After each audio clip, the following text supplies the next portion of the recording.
अदिति, महाराष्ट्र के रण को किस तरीके से आप देख रहे हैं? क्योंकि अब पूरा जोर इसी बात पर है, किसी भी पार्टी का, महाविकास आघाड़ी का या महायुति का, कि चुनाव को फतेह करना है, इस रण में जीतना है। अब दोनों ही पार्टी में आप कैसे, यानी दोनों गठबंधन को कैसे आगे बढ़ते हुए आप देख रही हैं?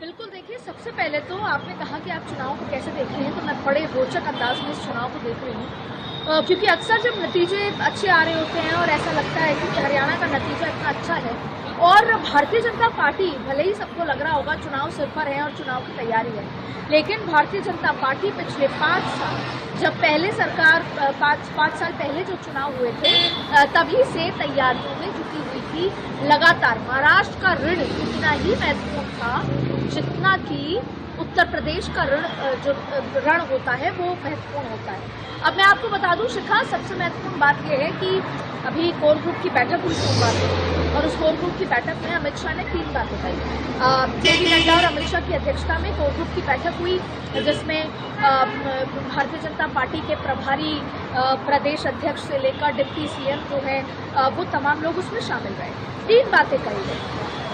पहला ये कहा गया कि हमको मराठा और साथ में ओबीसी वोट बैंक, यानी कि मराठा और ओबीसी वोट बैंक को लामबंद कैसे करना है, इसकी रणनीति पर काम करना है। सबसे महत्वपूर्ण बात तो ये कही गई। आपने देखा होगा कि हरियाणा का चुनाव भी शिखा जो जीता गया है वो पूरा रिवर्स पोलराइजेशन से जीता गया है।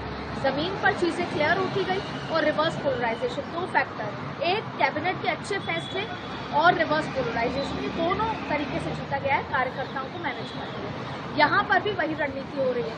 तो पहला अमित शाह ने जब कोर ग्रुप की बैठक हुई तो ये क्लियर कर दिया कि ओबीसी वोट बैंक को कैसे लामबंद करना है मराठा वोट बैंक के साथ, यानी अन्य समुदाय के साथ साथ ओबीसी वोट बैंक को लामबंद करना, क्योंकि 2024 के चुनाव में, उसका भी मैं आगे जिक्र करूंगी, 24 के देश के चुनाव में कई ऐसे लोकसभाएं हारी गई जो भले एक लोकसभा में अगर 8 सीटें हैं, 5 से 8 सीटें हैं, तो बाकी विधानसभाओं में तो अच्छा, एक लोकसभा में 5 से 8 विधानसभा सीटें हैं, बाकी विधानसभाओं में तो अच्छा प्रदर्शन किया, लेकिन एक विधानसभा के चलते पूरी की पूरी लोकसभा हार दी गई। तो ये भी तैयारी की गई दूसरी कि हम लोकसभा वाइज टिकट वितरण भी करेंगे, लोकसभा वाइज स्ट्रैटेजी करेंगे।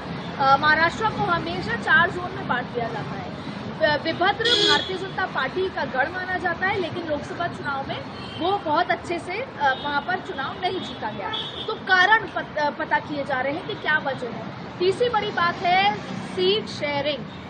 देखिए, अक्सर ऐसा होता है और होता ही होता है शिखा कि सीट शेयरिंग के मसले पर पार्टियों के बीच में खींचतान होती है। ये संभव नहीं कि सब कुछ आसानी से हो जाए, लेकिन अमित शाह का ये मानना है कि हमें ये तमाम जो चर्चाएं हैं जिसमें कभी कोई असहमति भी अगर आएगी तो उसको अंडर द कारपेट रखना है, उसको बिल्कुल भी जग जाहिर नहीं करना, क्योंकि अगर अलायंस के बीच में, महायुति के बीच में खींचतान नजर आई तो वोटर का इंटरेस्ट महायुति से खत्म हो जाएगा, क्योंकि इस बार जनता को एक ठोस सरकार चाहिए।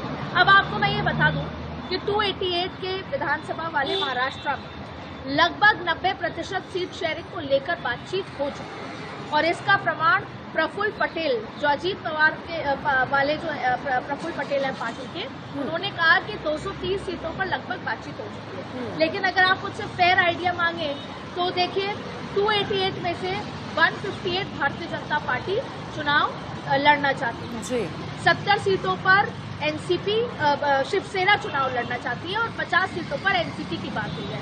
अभी भी 10 सीटें इसमें बाकी हैं। अब आपको बता दें, चौथा जो अमित शाह ने तय किया है वो ये है कि जिस सीट पर जिस पार्टी का, अलायंस की पार्टी का, गठबंधन की पार्टी का विधायक है, वो सीट आप उन्हें दे दें।